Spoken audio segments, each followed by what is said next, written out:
믿음이란 무엇인가 하는 제목의 오늘 9번째 말씀을 드립니다.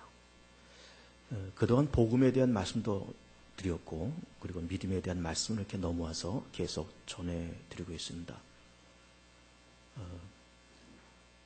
그동안 진행되어 왔던 얘기를 잠깐 요약하면, 우선 복음부터 말씀을 드리면, 하나님은 세상을 하나님의 뜻대로, 그 계획대로 창조하시면서, 그리고 늘 창조하신 그 마지막에는 보시기에 좋았다, 이렇게 말씀을 하십니다. 그 보시기에 좋았다고 하는 것은 하나님의 창조의 의도와 목적에 맞게끔 만드셨다라는 말씀이고, 하나님의 형상과 하나님의 모양으로 사람을 만드셨다는 것은 하나님과 소통할 수 있는 그런 존재로서 인간을 만드셨다라는 것이고, 그러나 인류가 타락해서 에덴 동산에서 선악과를 따먹으면서 우리 인류에게는 3대 무지와 3대 악재가 찾아왔습니다. 3대 무지, 자기 자신에 대한 무지, 그리고 하나님에 대한 무지, 그리고 하나님의 나라에 대한 무지. 3대 악재는 죄와 사망 권세와 사단의 권세. 이런 3대 무지와 3대 악재 속에서 우리 인류 사회가 꼭 누려야 될 그런 가치가 뭐냐 그럴 때, 그것은 바로 의와 생명이라 했습니다. 의는 하나님께로부터 용납받을 수 있는 그런 존재, 또 하나님의 나라로부터 수용될 수 있는 그런 존재. 생명은 생명의 본체된 하나님과 연결되고 관계성 속에 있는 그런 상태가 생명이다 그랬습니다. 이것이 우리 인류 사회에 꼭 필요한 가치임에도 불구하고 그것을 위해서 고민하거나 그것을 찾으려고 하는 사람은 없다 그랬고, 또 설령 고민하고 찾는다 그래도 이 세상에는 그런 것이 존재하지 않는다 그랬습니다. 위로부터 주어질 때만이 이것은 가능하다. 그러면서 그리스도께서, 하나님의 아들 된 그리스도께서 의와 생명을 갖고 이 땅에 오셔서, 그러면서 그 예수가 하나님의 아들이요, 그리고 날 위해서 십자가에서 죽으셨고 의와 생명을 가지고 계시다고 하는 것을 우리가 알고 깨닫고 영접할 때 우리도 의와 생명을 누릴 수 있다. 이런 말씀을 그간에 쭉 드린 바가 있습니다. 그러면서 믿음이라는 주제를 이렇게 넘어오면서 믿음을 첫째 어떻게 해석했는가 하면은 하나님께서 하시는 어떤 액션에 대한 우리의 반응과 응답이라 했습니다. 그러면서 이것이 점차 진행되어 가면서 하나님께서 어떤 액션을 하시든지 그것에 관여하지 않고 하나님 그 자체를 신뢰하는 것이 믿음이다. 이렇게 정의를 내렸고, 그리고 지난 시간에는 믿음에 대한 말씀을 또 드리면서 인정하는 거다, 이런 말씀 드리면서 하나님을 창조주로, 주님으로, 통치자로, 그리고 하나님의 아들 예수가 내 죄를 위해서 십자가에 죽으셨다는 그 사실을 인정할 때, 그리고 우리가 죽을 수밖에 없는 죄라는 사실을 인정할 때, 그때서 우리는 그것이 바로 인정하는 것이 믿음이다. 이런 말씀을 드린 바가 있습니다. 아버지의 도자기 이야기를 오래전부터 해왔지 않습니까? 아버지가 애지중지 여기던 그 도자기를 몰래 팔아먹은 그 아들이 그냥 바깥으로 돌아다닐 것이 아니라 솔직하게 아버지 앞에 와서 이실직고를 하고, 내가 아버지가 귀하게 여기는 그 도자기를 팔아먹고 그리고 내가 빚잔치를 했다라고 이실직고하고 자기의 잘못된 것을 인정하면, 그러면 아버지와 아들의 관계가 원만하게 이렇게 회복되고 그 관계가 다시 한번 설정될 수 있다라는 것도 우리는 알 수가 있는 거죠. 오늘 역시 믿음에 대한 9번째 말씀을 드리면서 믿음에 대해서 이렇게 오늘은 해석을 하려고 합니다. 믿음이란 하나님께서 만들어가는 그 흐름을 타는 것, 그 흐름을 탄다, 이런 내용의 말씀을 드리려고 합니다. 오늘 본문 말씀 누가복음 9장 말씀 그 마지막 절에서는 아주 의미 있는 말씀을 이렇게 던져주시고 있습니다. 예수님도 직접 하시는 말씀인데, 손에 쟁기를 잡고 뒤를 돌아보는 자는 하나님의 나라에 합당치 않다, 이런 말씀을 하시고 있습니다. 쟁기질을 해보신 경험이 있습니까? 아마 어르신들은 쟁기질을 해보신 경험이 있겠고, 그렇지 못하다 그럴지라도 우리가 오래전에, 저보다 20년, 30년 전에는 소가 쟁기질을 하는 거를 다 우리는 보면서 그래 컸습니다. 저도 여러 번 봤습니다. 직접 하지는 않았지만 쟁기질하는 걸 봤잖아요. 그러면 논을 갈기도 하고 밭을 갈면서 이 농부들이 이렇게 쟁기질하는 모습 지금 이렇게 기억을 해보니까 한 두 자 간격으로 쟁기질을 하는 걸 이렇게 봤어요. 갈지 않습니까? 그러면 이 쟁기에 흙이 이렇게 다 엎어지잖아요. 그러면 쟁기질을 하면서 농부가 그 쟁기를 잡고 정면을 똑바로 쳐다봐야 되잖아요. 그러면서 아까 간 그 자리보다 한 2자쯤 떨어져서 그것을 평행선을 유지하면서 곧바로 이렇게 가야 되는 거예요. 그러나 정면을 보질 않고 이게 우왕좌왕 다른 데 시선을 뺏긴다든지 뒤를 돌아본다 그러면은 소가 제 마음대로 가서 이 쟁기질이 제대로 되질 않는 거예요. 똑같이 두 자 이 간격으로 쟁기질을 해야 되는데 앞을 보질 않으면 뒤를 쳐다보고 시선을 뺏기면 이게 쟁기질이 제대로 되지 않는다 그 말이에요. 그러면서 정면을 응시하고 그 방향을 응시하고 그러면서 곧바로 가는 그 사람이 하나님의 나라에 합당하다 이 말씀을 하시고 있는 겁니다. 그러면 쟁기질이라는 말로 성경에서는 그렇게 표현하고 있지만은 이거를 우리가 좀 더 이해하기 좋기 위해서 이 말을 그렇게 한번 저는 바꿔보는 겁니다. 하나님께서 만들어가는 그 흐름, 쟁기질도 하나의 흐름이라 볼 수 있잖아요. 2자 간격으로 똑같이 가려나가니까 정면 향해서 그렇게 쟁기질 하니까 그렇게 방향을 잡고 하나님께서 만들어가는 그 흐름을 보고 흐름을 타면서 가는 삶, 이것이 바로 믿음이다. 이렇게 정의를 내려보고 싶은 겁니다.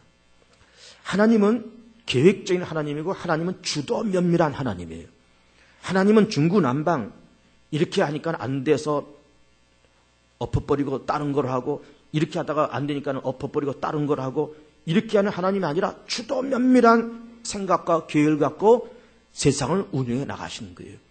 조금 전에 말씀드린 것처럼 하나님께서 세상을 만드시면서 늘 마지막에는 보시기에 좋았더라라고 하신 그 까닭은 그것은 하나님께서 세상을 창조하는 그 의도와 목적과 계획에 따라서 만들어진 것이 정확하게 그렇게 만들어졌기 때문에 보시기에 좋았다. 그렇게 말씀을 하신 거예요. 정확한 계획과 설계를 가지고 세상을 창조하시는 거예요. 주도 면밀한 생각과 계획을 갖고 세상을 창조하시는 거예요. 하나님의 아들 예수께서 이 땅에 오셔서 우리 위해서 십자가에서 죽으시고 부활하신 그 사건이 2000년 전입니다. 그러면 2000년 전이란 그 시간에 예수께서 오셔서 우리 위해서 십자가에서 그렇게 죽으셨는데 그러면 세상 태초라는 그 시간이 언제일까? 태초라는 그 시간이 주전 언제쯤 될까? 주전 3000년일까? 주전 5000년일까? 주전 10,000년일까? 그런 성경에서 말씀하고 있지 않기 때문에 가늠할 수가 없습니다. 가늠할 수 없지만 우리가 그냥 편의상 태초라는 그 시간이 주전 10,000년쯤 된다라 한번 쳐보겠습니다. 그럼 주전 10,000년에 하나님께서 세상을 창조하시면서 첫째 날 빛을 만드시고 마지막에 인간을 만드시면서 그러면서 10,000년이 지난 다음에 예수를 이 땅에 보내셨다는 것 아닙니까? 그러면 예수가 이 땅에 왜 오신 거예요? 인류가 죄권대에 빠져 있으니까, 사망 권세에 빠져 있으니까, 사단의 권세에 눌려 있으니까, 그리고 이 세상에는 의와 생명이 필요하니까, 그리고 이 세상에서는 인간이 아무리 구하려고 해도 의와 생명을 구할 수 없으니까 하나님의 아들이 의를 갖고 생명을 갖고 이 땅에 오셔서 당신의 값진 보배로운 피를 이 땅에 쏟으시고 피값을 지불하고 인간을 구원해내는 이 예수 그리스도의 십자가 사역, 그 십자가 사역을 통해서 인간을 구하는 역사를 하나님께서 그렇게 만들어 가신 거예요. 태초라는 시간을 주전 10,000년을 일단 그렇게 가정할 때 세상을 창조하신 다음에 10,000년 지나서 예수 이 땅에 보내셨다. 이렇게 볼 수가 있는 겁니다. 그러면 하나님께서 세상을 창조하시면서 아담과 하와가 선악과를 따먹고 그러면서 이 땅에 3대 무지, 3대 악재가 찾아왔으니까는 그때서 하나님께서 헐레벌떡 야 이거 안 되겠다. 빨리 인류를 구원하자. 의와 생명을 줘야 되겠다. 그럼 이 땅에는 의와 생명이 없으니까는 내 아들을 통해서 의와 생명을 주자. 그러면서 지금으로부터 2000년 전에 성도 하나님의 성자 예수를 급조해서 이 땅에 그냥 파송시키고 그렇게 하셨을까? 그런 게 아닌 거예요. 하나님은 천지 만물을 창조할 때부터 태초라는 그 시간 때부터 인류를 만들기 전부터 인류가 타락될 것을 염두에 두시고 타락되면 3대 무지, 3대 악재가 찾아올 것도 염두에 두시고 의와 생명이 필요한데 그 의와 생명은 이 땅에 없으니 아들 예수를 통해서 그 예수의 십자가의 죽음과 부활을 통해서 의와 생명을 이 땅에 주어야 되겠다는 하나님의 주도 면밀한 계획을 갖고 세상을 창조하신 거예요. 창조하다가 얼떨결에 예수를 이 땅에 보내주신 것이 아니다 이 말이에요. 놀라운 것은 하나님은 인간을 창조하기 전부터 흙으로 사람을 지었다 그랬지 않습니까? 그 쾌에 생기를 넣어서 생명이 되었다고 말씀하셨지 않습니까? 인류를 창조하기 전부터 인류가 타락될 것을 내다보신 거예요. 선악과를 만들어 놓으시면서 이거 따먹지 말라고 말씀하셨는데 따먹을 거를 그럼 미리 모르셨는가? 다 아시잖아요. 다 아십니다. 따먹을 거 다 아십니다. 좀 예의가 빗나간 예의가 들릴지 모르지만 어떤 분들은 가끔 그런 질문합니다. 왜 하나님께서 그렇게 선악과를 만들어 놔서 그 선악과를 따먹게 한 다음에 인류가 죄짓고 이렇게 고통스러운 세상을 만드셨는가? 하나님이 왜 선악과를 만드셨나? 안 만드셨으면 좋지 않았나? 그런 질문들을 하십니다. 얼핏 들으면 그 질문이 일리 있는 질문 같지만은 그거는 그렇게 썩 좋은 질문이 아니에요. 왜 그럴까? 선악과가 아니었어도 인류는 에덴 동산에서 다른 방법으로도 또 죄를 짓고 또 잘못을 범합니다. 예를 들어서 이제 한 3살, 4살 되는 아주 말썽꾸러기 아이가 떠쳐보세요. 자, 엄마가 잠깐 자리를 비우려고 그럽니다. 거실 비우는데 그 아이한테 그렇게 타이릅니다. 이제 화장대 위에 화장품이 있고 단수에 텔레비전, 또 전화기, 또 꽃병 이런 게 이렇게 다 놓이는데 이 아이한테 부탁하기를 얘야 엄마가 잠깐 갔다 올 테니까 너 저 화장대 만지지 마라. 화장대 올라가서 이거 다 지저분하게 어지럽히고 그럴까봐 화장대 만지지 마라. 그리고 갔어요. 그런데 와서 보니까 정말 화장대 아무것도 만지지 않았습니다. 그런데 웬걸 화장대는 만지지 않았는데 벽에다가 크레용으로 별낙서를 다 해놨어요. 별낙서를. 그러니까 우리는 선악과를 이렇게 놓고 보면서 선악과 안 만들었으면 인간이 다 편안하게 잘 살 것 아니냐. 그런지 모르지만 선악과가 아니었어도 인간은 다른 방법으로 또 범죄하고 또 실수하고 또 하나님의 말씀을 거역하는 그런 거역하는 것을 에덴 동산에서 그렇게 하는 거예요. 하나님이 그런 걸 왜 모르시겠습니까? 다 아시면서 선악과 따먹고 다 아시면서 인류를 창조하시기 전부터 인류의 타락을 다 내다보시면서 동시에 예수 그리스도를 이 땅에 준비하신 거예요. 그러면서 그 예수 그리스도를 때가 되어서 예수를 이 땅에 보내시고 예수의 십자가의 죽으심과 부활을 통해서 인류 구원의 역사를 만들어 가시는 거예요. 하나님은 주도 면밀한 하나님이신 겁니다. 그런데 그 주도 면밀한 그 하나님이 세상을 그러면 무계획적으로 계획 없이 그렇게 만드신 것이 아니라 정확한 질서와 정확한 계획에 따라서 만들어 가신 거예요. 하나님의 정확한 흐름이 있다 이 말이에요. 흐름이. 세상을 창조했으면 창조한 세상의 마지막도 있는 겁니다. 시작했으면 끝이 있는 것 아니에요. 일을 시작했으면 준공할 때가 있는 것 아닙니까?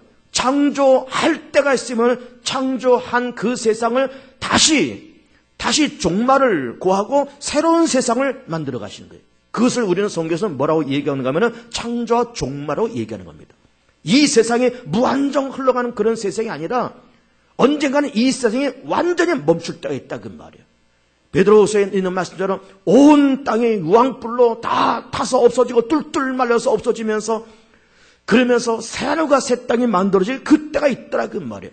그렇게 창조의 때와 종말의 때, 창조를 처음, 종말은 나중, 창조를 알파, 종말은 오메가, 그러면서 처음과 나중, 알파, 오메가 되는 하나님이라고 그렇게 얘기하는 까닭은, 그렇게 기록되는 까닭은 하나님은 창조하는 하나님만이 아니라 창조한 것을 부수고 새로운 세상을 만드는 그 종말의 때가 분명히 있다라고 우리는 볼 수가 있는 겁니다. 하나님은 주도 면밀한 하나님이에요.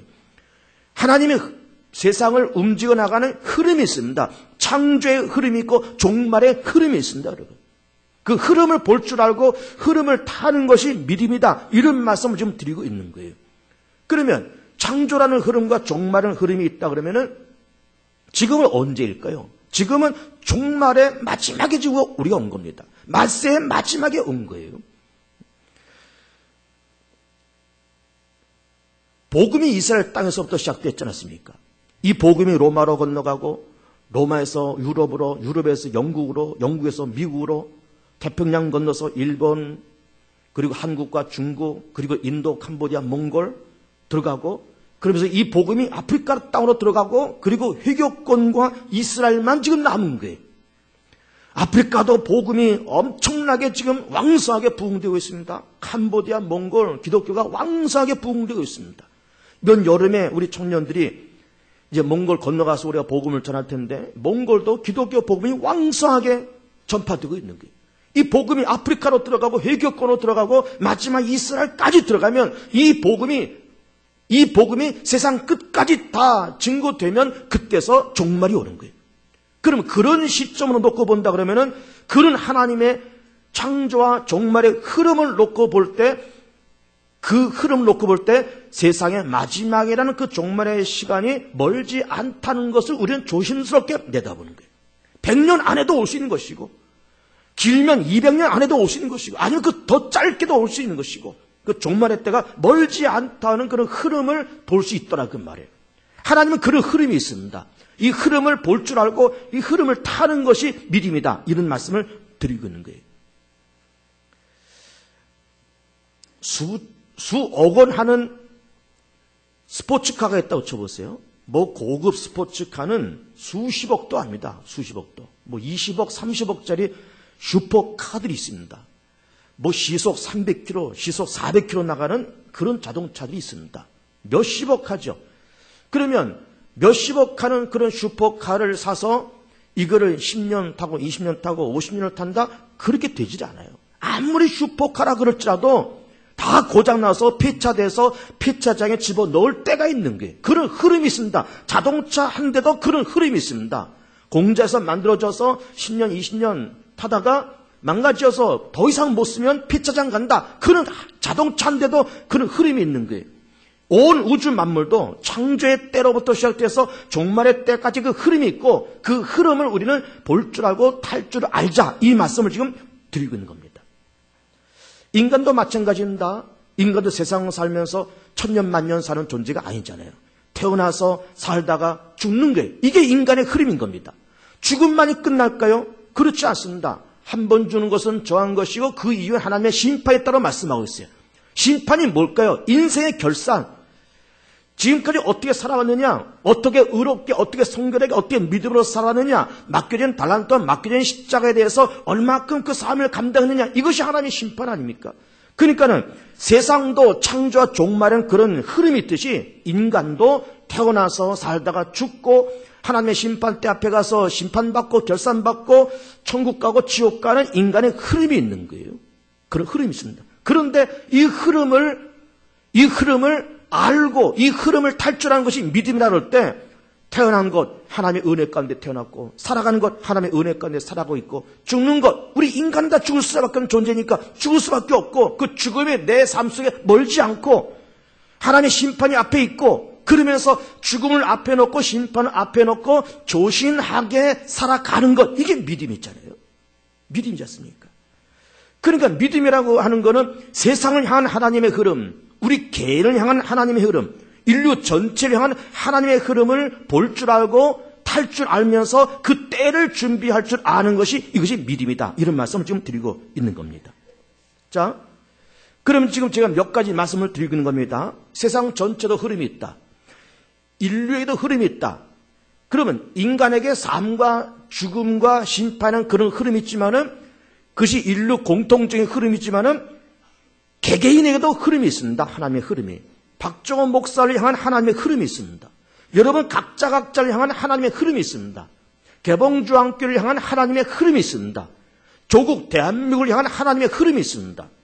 이 흐름을 볼 줄 아는 것, 이 흐름을 탈 줄 아는 것, 이게 믿음이다 이 말이에요. 여러분 보세요. 우리 대한민국을 놓고 보세요. 박근혜 대통령이 얼마 전에 통일은 대박이다 그랬습니다. 그럼 통일준비위원회를 만든다 그랬습니다. 그러면서 우리는 이 통일이라고 하는 이 말이 오래전만 해도 이 통일이 멀리 있는 것처럼 느꼈습니다. 혹은 이 통일이 우리 이 한반도 안에서 불가능한 일처럼 보이기도 했습니다. 그러나 점차 북한 사회도 자본주의가 들어가 있습니다, 여러분. 여러분, 북한 사회도 자본주의가 들어가 있어요. 시장 경제가 들어가 있습니다, 이미. 그리고 북한에도 한류가 엄청나게 퍼지고 있습니다. 그러면서 통일이라고 하는 것이 이게 우리 그전에는 이게 연한 일만 같기도 하고 그랬지만은 이 통일이 빠르면 10년 안에도 더 빠르면 그보다 더 빨리 아니면 한 15년, 20년 안에 통일이 한반도 안에 도둑같이 올 그때가 있는 거예요. 이게 한반도를 향한 하나님의 생각이고 하나님의 흐름인 거예요. 이 흐름을 볼 줄 아는 것이 믿음인 거예요. 개개인을 향한 하나님의 흐름이 있고 나라 민족을 향한 하나님의 흐름이 있는 겁니다. 그러면서 대한민국이 통일된 다음에 정치, 경제, 문화, 국방, 사회, 종교 든든하게 세워지면서 세계 속에서 우뚝 서는 그런 나라가 되면서 선지자 나라가 되고 제사장 나라가 되고 복음을 나누는 나라가 되고 약한 나라를 도와주는 그런 나라가 되는 것이 하나님의 흐름이요 하나님의 생각인 거예요. 이거를 볼 줄 아는 것이 믿음이다 그 말이에요. 자, 우리 교회는 어떨까요? 우리 개봉중앙교회는 어떨까요? 개봉중앙교회 우리 교회가 1971년도에 몇몇 가정들이 모여서 교회가 개척됐습니다. 그러면서 그동안 여러 목사님들이 거치면서 제가 5번째 5대 목사로 지금 목회를 하고 있습니다. 그러면서 개봉중앙교회가 앞으로 어떻게 변화되고 어떻게 흘러가야 된다고 하는 그 흐름을 보는 것이 믿음이다 이 말이에요. 이게 믿음이다 이 말이에요. 가정도 그렇습니다. 여러분 자녀도 그래요. 우리가 자녀를 낳고 기르지만은 하나님께서 내 아이를 어떻게 길러가기를 원하시는가라고 하는 그 흐름과 하나님의 그 방향을 보는 것이 이게 믿음인 거예요. 이 믿음인 겁니다. 흐름을 볼 줄 아는 것, 흐름을 탈 줄 아는 것, 이게 믿음이다 그 말이에요. 예를 몇 가지 한번 들어보겠습니다. 요즘 새벽 2부 시간에 요즘 사무엘 상하를 읽고 있습니다. 그 다윗에 대한 이야기, 사울왕, 초대왕 사울왕, 두 번째 다윗왕 이야기를 요즘 계속 보고 있습니다. 사무엘 상하에. 그러면서 사무엘 상하를 보기 전에 뭐가 있는가 하면 룻기가 있고 그 전에 사사기가 있어요. 그러면서 그 말씀을 지금 새벽 2부 시간에 계속 지금 강의를 하고 있거든요. 그러면서 그 사사기와 룻기와 사무엘 상하를 연결해서 보면 이스라엘 나라를 향한 하나님의 흐름이 있다는 것을 보는 겁니다. 흐름이. 그러니까는 성경의 어떤 단편적인 것만 보지 말고 다윗이 뭐 골리앗을 쓰러뜨렸다. 사무엘상 17장에 골리앗을 쓰러뜨렸다. 그 단편적인 얘기만 말고 사사기에서부터 흘러오는 맹맥히 흐르는 수백 년 동안 흘러오는 이스라엘의 역사를 보면서 하나님이 이스라엘 나라를 만들어가는 흐름이 있다는 걸 보는 겁니다. 자, 그 흐름을 제가 잠깐 정리를 해볼게요. 이스라엘 민족이 애굽에서 종살이를 400년 합니다. 그리고 출애굽을 합니다. 출애굽할 때 연대를 대략 주전 1400년쯤 잡습니다. 그 1400년 출애굽하면서 40년 광야의 세월을 빼고 가나안 땅에 도착하면서 그 도착할 때를 언제를 잡는가 하면은 40년을 빼면은 1360년을 잡는 거예요. 그럼 주전 1360년에 가나안 땅에 도착하지 않습니까?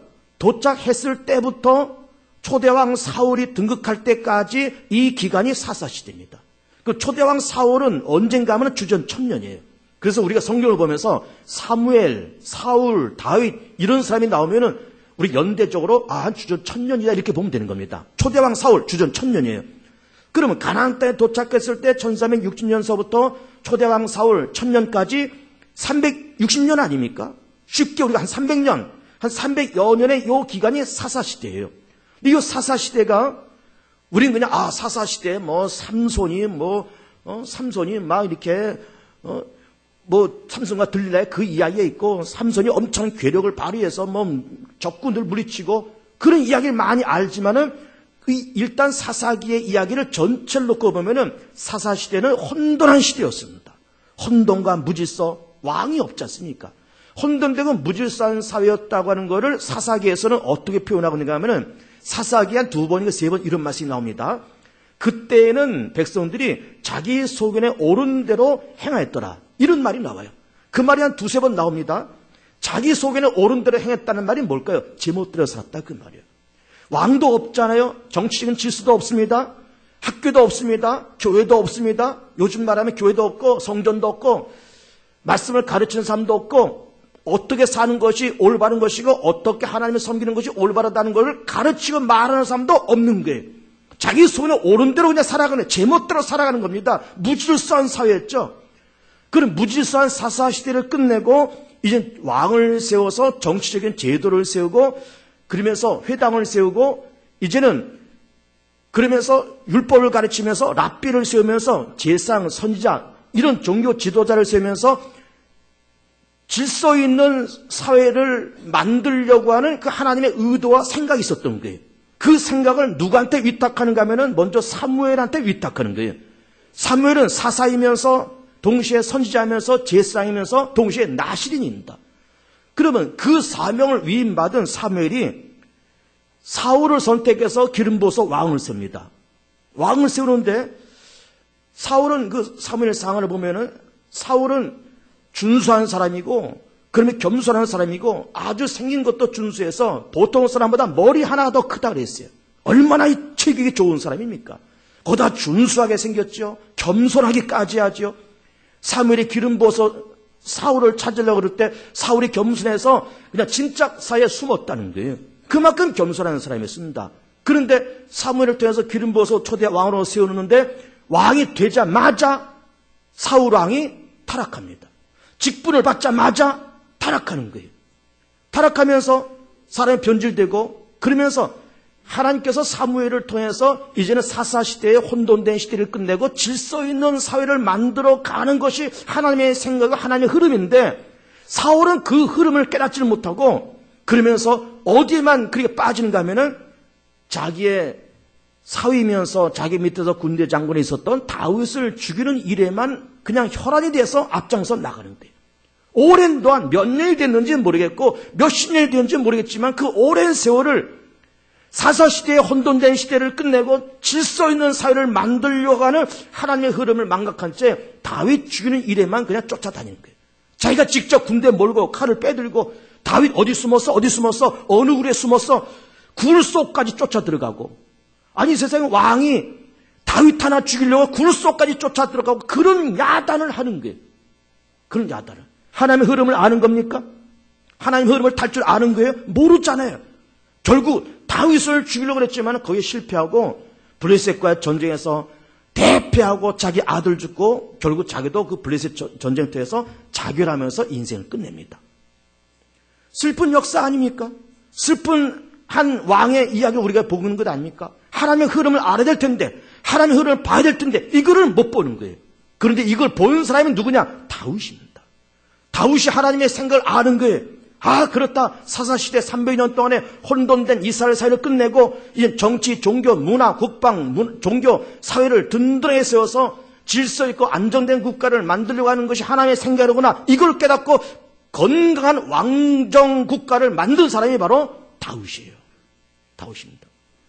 여러분 이스라엘 나라 국기를 보면은 흰 바탕에 위에 퍼런 줄이 위아래 이게 거 있고 중간에 육각형 별이 있습니다. 육각형 별이 뭔가 하면 그것이 바로 다윗의 별입니다. 지금도 21세기 이스라엘 나라 물론 잘 사는 나라고 노벨상을 휩쓰는 그런 나라이지만 그럼에도 불구하고 다윗 왕에 대한 향수가 있는 거예요. 왜 그러냐? 가장 안정된 국가, 가장 질서 있는 국가를 만들었을 때가 다윗 시대였어요. 그럼 왜 다윗이 그렇게 할 수 있었느냐? 하나님의 흐름을 깨달았던 사람이에요. 하나님의 흐름을. 요나를 예를 들어볼까요? 하나님께서 요나를 불러서 너는 저 타락한 느느웨 성으로 가서 회개하라고 외치고 복음을 전해라. 그래서 요나가 거기 가기 싫은 거예요. 하나님의 흐름은 요나로 하여금 느느웨로 가서 복음 전한 것이 하나님의 흐름인데 그 흐름을 타질 못하고 보질 못하면서 욥바로 내려가서 배 타고 지중해 건너서 다시스로 가는 배를 타는 거예요. 다시스 어딘가 스페인을 가는 배를 탔다 그 말이에요. 지중해를 건너서 스페인을 가다가 지중해 한복판에서 풍랑을 만납니다. 선장이 도대체 우리가 타고 있는 이 사람들 가운데 누가 하나님의 진노를 받아서 우리가 이렇게 풍랑을 만났냐? 제비 뽑았더니 나중에 요나가 걸립니다. 요나를 바닷물에 집어던지니까는 그나마 다행스럽게 큰 물고기가 요나를 집어삼키고 육지에 토해놓고 걸어서 니느웨에 가서 복음을 전하면서 니느웨 성에 회개했다. 이 말씀이 나오는 것 아닙니까? 그러니까는 요나도 물론 나중에 회개하고 느느웨 성으로 간 것이 참 고맙긴 하지만 하나님의 흐름을 깨닫지 못하고 도망가면서 풍랑을 만나는 거예요. 도망가면서. 하나님의 흐름이 있습니다. 3대 무지와 3대 악재에 빠진 우리 인류를 하나님께서 아들 예수의 십자가에 피 흘림을 통해서 십자가의 핏값을 지불하고 인류를 죄에서 사망에서 건지려고 하는 것이 하나님의 흐름이고 하나님의 계획인 겁니다. 이거를 볼 줄 아는 사람, 이거를 탈 줄 아는 사람이 하나님 나라에 합당하다, 이 말씀을 하고 있는 거예요. 합당하다. 개인도 다 그렇습니다. 개인에게도 하나님의 흐름이 있습니다. 부끄럽지만 제 얘기를 잠깐 하겠습니다. 고등학교 한 2학년, 3학년쯤 이렇게 다닐 때 웬일인지 제 마음속에 좀 사업을 하고 싶은 생각이 충만했습니다. 빨리 사회에 나가서 나도 장사하고 공장을 운영하고 사업을 하고 싶은 마음이 충만한 거예요.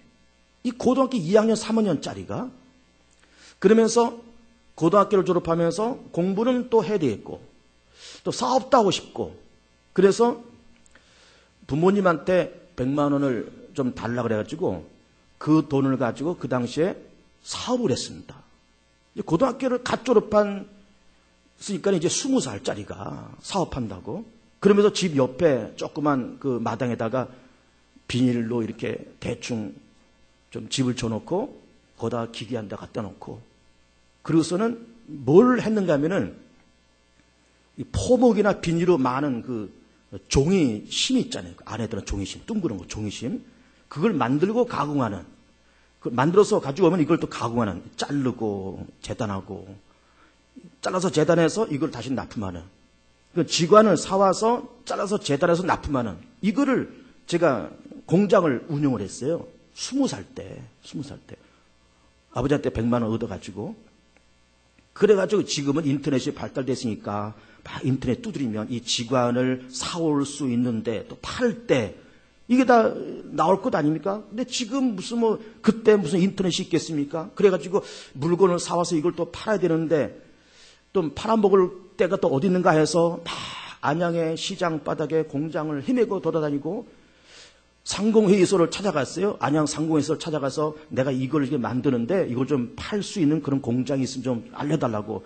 이제 20살짜리 어린애가 그런 거 물어보러 돌아다니니 딱 해서 아마 그걸 보여준 것 같아요. 그래서 그걸 팔 수 있는 데를 또 다 알려줘서 전화번호 다 받아서 공장을 일일이 다 방문하고 그러고 돌아다녔어요. 성남도 헤매고 돌아다녔어요. 성남 공단, 안양 공단, 상공회의소, 시장바닥.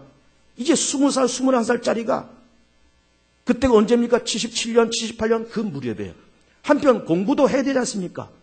공부도 해야 되겠길래 그럼 낮에는 사업하고 밤에는 공부하자. 그래가지고 야간대학을 들어가자고 생각한 거예요. 그래서 야간대학이 어디 있는가 이렇게 봤더니 저 서대문에 경기대학이라는 데가 있고 거기 야간이 학부가 있더라고요. 그래서 앞으로 사업하려면 어떤 과가 좋을까 했더니 쭉 보니까 무슨 행정과도 있고 무슨 과도 있고 그래서 무역학과가 있어요. 그래서 경기대학 야간 무역학과를 지원해서 야간대학을 졸업했습니다. 제가. 낮에는 사업하고. 근데 사업을 하면서 말이 사업이 이제 장난이죠. 장난. 지금 보면은 장난을 친 거예요. 그렇지만 어쨌든 사업이라고 한 겁니다. 한 1년 반 했습니다. 어떻게 됐을까요? 다 들어먹었죠. 다 들어먹었죠. 뭐가 되겠습니까? 근데 그때 돈 100만 원, 77년, 78년 그때 돈 100만 원이면은 지금 얼마일까요? 그때 제가 기억하기로 대학 등록금, 한 학기 등록금이 18만 원, 19만 원, 비싸면 20만 원 그럴 때예요. 그러니까 그렇게 할 때 100만 원이니까는 지금 아마 한 2, 3천만 원 하는 그런 돈일 겁니다. 뭐 큰 돈일 수도 있겠고 적은 돈일 수도 있겠고 그러나 그 돈을 다 날렸어요. 부모님이 아무 말 안 했습니다. 아무 말 안 했어요. 그러고 나서 그렇게 한 것까지는 좋은데 뭐 이제 어린애가 20살, 21살짜리 먹은 애가 뭐 사업한다고 돌아다니면서 1년, 2, 3년 그러고 돌아다니면서 뭘 놓쳤는가 하면은 교회 생활을 놓쳤어요. 교회 생활을. 막 주일날마다 일요일마다 뭐 돌아다니고 그러니까 교회 생활 한 1, 2년, 한 2, 3년 교회 생활을 못한 거예요. 그러다가 사업 다 망가지고 다 말아먹고 그래서는 내가 신앙생활을 해왔었는데 내가 어려서부터 교회를 다닌 사람인데 내가 사업한다고 내가 2, 3년 이렇게 하면서 돈 다 말아먹고 신앙생활 다시 시작하자 해서 다시 교회를 찾아가서 신앙생활 다시 시작하는데 그때 이제 그 과천교회 담임 목사님이 김찬정 목사님이시잖아요. 우리 그 전에 몇 년 전에 우리 교회 와서 부흥 집회도 했지 않습니까? 그 김찬호 목사님이 열심히 목회를 하고 계시는 거예요. 그분이 목회하시면서 성령 운동도 하시는 거예요. 방언 운동도 하고 방언 통변 운동도 하고 성령 운동도 하고 그러면서 저도 그분을 통해서 은혜도 많이 입고 성령 체험도 하고 그러면서 마음속에 또 어떤 생각이 이렇게 드는가 하면은 내가 학교를 빨리 졸업한 다음에 내가 장신대 신대원을 들어가서 내가 목사의 길을 걸어야 되겠다. 그래서 학교 졸업하고 장신대 신대원을 입학해서 지금 여기까지 걸어오는 거예요. 하나님이 나라고 하는 참 별것 아닌 박종호라는 한 초라한 인간을 통한 하나님의 흐름이 있었던 거예요. 그러면 여러분도 다 마찬가지, 뭐 하다가 안 되면 다 때려치고 다 신학 공부해서 목사가 되는 것만이 다 그럼 하나님의 흐름이냐? 그렇지 않습니다. 내게 한 하나님의 흐름은 그랬지만 나름대로 다 다를 수가 있습니다. 그럼 우리가 잘 세상을 살아가면서 덤벙덤벙 그냥 뭐 나가서 돈 벌어서 먹고 살고 그냥 뭐 이렇게만 사는 것이 문제 아니라 하나님이 나라고 하는 이 초라한 나라고 하는 인간을 향한 하나님의 그 흐름이 뭐냐? 흐름이 뭐냐? 이 흐름을 볼 줄 알고 그 흐름을 타는 것이 믿음이다 이 말이에요. 이것이 가장 중요하고 가장 기본되는 거는 하나님께서 세상을 창조하시고 3대 무지, 3대 악재에 빠진 우리 인류를 하나님의 독생자 예수의 십자가의 피값을 지불하고 인류를 구원하고 싶은 하나님의 흐름. 불신에 빠진 우리에게 믿음을 줘서 이 믿음을 통해서 우리를 구원하고 하나님의 자녀 만들고 의롭게 만들고 하나님의 자녀 삼고 싶은 하나님의 이 흐름. 이 흐름을 읽을 줄 알고 이 흐름을 탈 줄 아는 사람이 하나님 나라에 합당하다는 거예요. 합당하다는 겁니다. 믿음이란 무엇일까? 믿음이란 무엇일까? 오늘 9번째 말씀드리면서 하나님께서 세상을 향해서 만들어가고자 하는 그 흐름, 나 개인을 통해서 만들어가고자 하는 그 흐름을 탈 줄 알고 볼 줄 아는 그것이 바로 믿음이다. 이 정의를 내리겠습니다. 우리의 삶 속에 풍요롭고 넉넉한 삶이 있고 나를 향한 하나님의 흐름을 깨달아서 쟁기를 잡고 앞을 향해서 그래 나아가면서 하나님 나라에 합당하고 쓰임받는 여러분의 귀한 삶 되시기를 축복합니다.